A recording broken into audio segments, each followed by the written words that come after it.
ચાલો આજે એક મસ્ત શાકની રેસીપી બનાવીએ છીએ કે મિક્સ વેજીટેબલનું શાક. તમે હજારો વાર કીધું છે, પણ આવી રીતના તમે કરશો ને તો તમને એવી મજા આવી જાય. તો જય સોમનાથ મહાદેવ, જય હનુમાન દાદા, જય મા અન્નપૂર્ણા. આનંદમાં રહેતા રહેતા એને બનાવીએ એટલે કોઈથી કોઈ વિઘ્ન ના આવે. માતાજીનું, હનુમાન દાદાનું, સોમનાથ દાદાનું નામ લઈ અને સોમનાથ દાદા અને હનુમાન દાદા તમારી બધાની રક્ષા કરે. તો ચાલો હવે ચમચી આ મોટી તેલ લીધેલું છે. હા, વિડીયો સ્કીપ ન કરતા, બહુ મજા આવશે.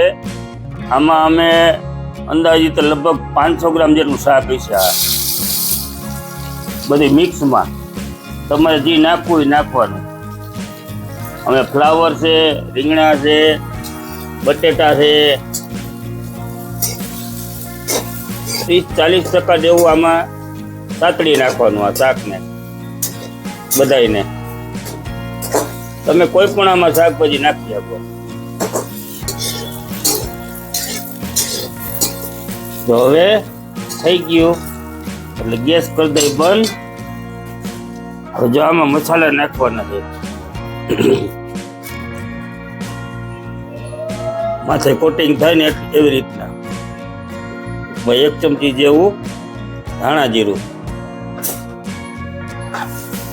પછી 5 ચમચી જેવી હળદર,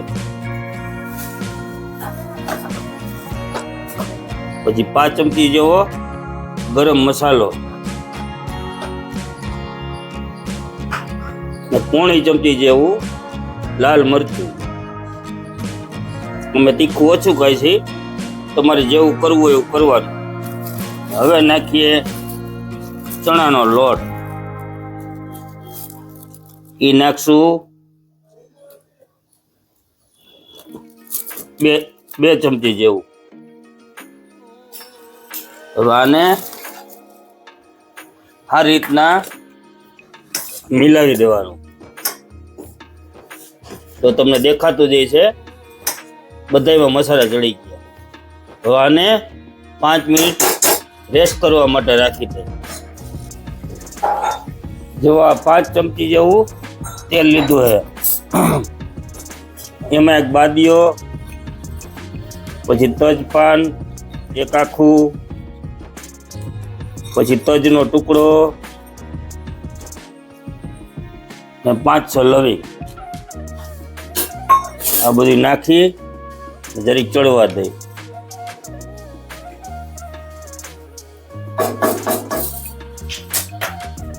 તો ટક ટક ટક ટક થવા માંડ્યું.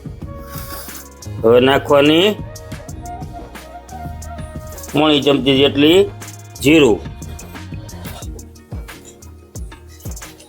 ને 1/2 ચમચી હિંગ. એને જરાક પાકવા દઈ. થઈ ગયું રેડી. હવે અમારી આ વાડીનો ઘરનો મીઠો લીમડો છે, દેશી લીમડો. એ કઈ રીતના ને કાકામાં આખી નાખી દેવાનું. પછી આદુ ને લસણ આ 1 ચમચી, 1 ચમચી આદુ ને લસણ.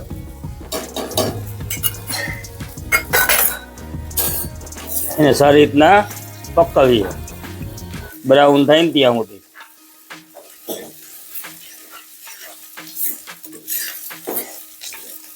જો મસ્ત સુગંધ આવવા માંડી.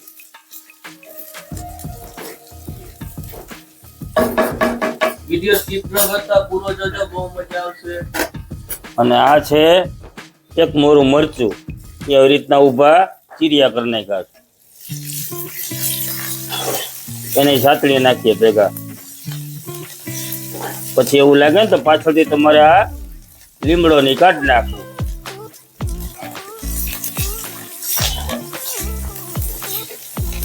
આ થઈ ગયું રેડી. હવે આ 2 ટમેટા દેશી છે, દેશી ટમેટા. અહીંયા અમારા દેશી ટમેટા એકલા થવા માંડ્યા. અડધી મિનિટ જરાક મીઠું નાખી દે એટલે જલ્દી ચડી જાય. થોડુંક જ નાખવાનું, જાજુ નહીં. પછી બીજી વાર આપણે પાછળથી એ નાખવાનું છે.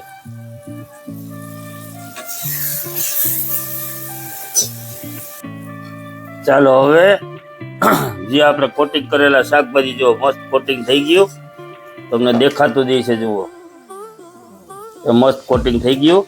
હવે કોટિંગ વાળું શાક નાખી દેવાનું બધું. મિક્સ વેજીટેબલમાં તમે ગમે એ નાખી આપો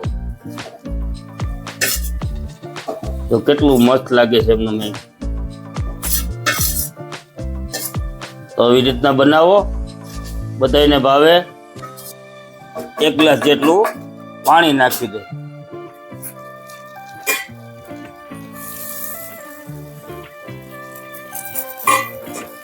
પેલા 1 ગ્લાસ નાખી દે, જરૂર પડે તો જો હું હવે ગેસ કરી દેવાનો ફૂલ. જરૂર પડે તો નાખવાનું. 1 ગ્લાસ નાખ્યું છે, હજી અડધો ગ્લાસ નાખવો જો છે. હજી આ ઉપર છે ને, તમને બધાને ખ્યાલ હોય. બસ આ ધાણાભાજીના નીચેના ડીટલા જા હું હરેક તમને રેસીપીમાં મારી કહું જ છું. અને અમારો જે મીઠો લીમડો છે ને, અમારો વાડીનો જ છે સ્પેશિયલ. અમે બ્લોગ સામાની ફેમિલીમાં અમારા બ્લોગ આવે છે. તો તમારે બ્લોગ જોવો હોય તો એમાં બ્લોગ જોજો, અમારી બીજી ચેનલ સામાની ફેમિલી. થોડીક અમથી હજી ધાણાભાજી ઘટે છે.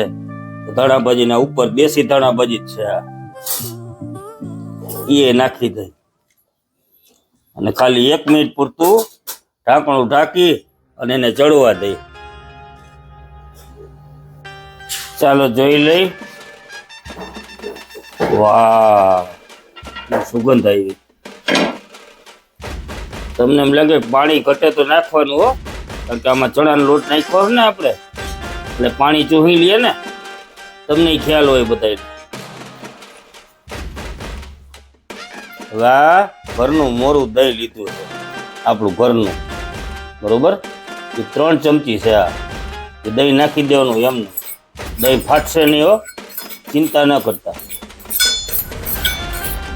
બધું એકદમ મલાઈ વાળું આવી, એટલે એકદમ ક્રીમી ટેસ્ટ આવે શાકમાં. તો એને હલાવી નાખવાનું. દહીં નાખ્યા પછી કન્ટિન્યુ હલાવતું રહેવાનું. જો હલાવ્યા પછી જુઓ કેટલું મસ્ત લાગે છે. અને બધું ચડી ગયું, શાકભાજી બધું ટોટલી ચડી ગયું. કેટલો મસ્ત કાટો રસો થઈ ગયો. હવે નાખી દેશું 15-20 દાણા ખાંડના. એટલે જે કાંઈ ટેસ્ટ આમાં હોય ને, ખાંડ નાખવાથી ગળ્યું નહીં કરવાનું. જે કાંઈ પણ ટેસ્ટ હોય ને એ બધોય ગ્રેવીમાં, શાકમાં, તમારે બધામાં આવે. અને પછી નાખશું કસ્તુરી મેથી. આવી રીતના કસરી નાખી દેવાની. એ કસ્તુરી મેથી, થોડુંક અમથું મીઠું, બસ એટલું નાખશો ને એટલે લગભગ માતાજીનું નામ લીધું એટલે થઈ જાય. હારી પેટ ધાણાભાજી શણગાર કરવા હતું. જો કેટલું મસ્ત શાક લાગે છે. જો તમારી નજર આમે જો એકદમ રીચ શાક થઈ ગયું ને.